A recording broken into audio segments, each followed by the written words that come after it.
Hi friends, ఇవాళ అయితే మేము పుల్లగుమ్మడికాయ వడియాలు వేసుకున్నాము. అది ఎలాగో చెప్తాను చూడండి. పుల్లగుమ్మడికాయ ముక్కలు చిన్నవి తరిగి పక్కన పెట్టుకోవాలి.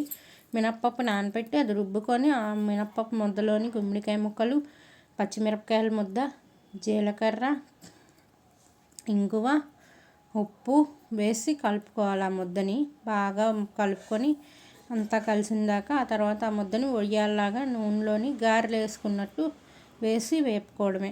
ఈ గుమ్మడికాయనే బూడిద గుమ్మడికాయ అని కూడా అంటారు.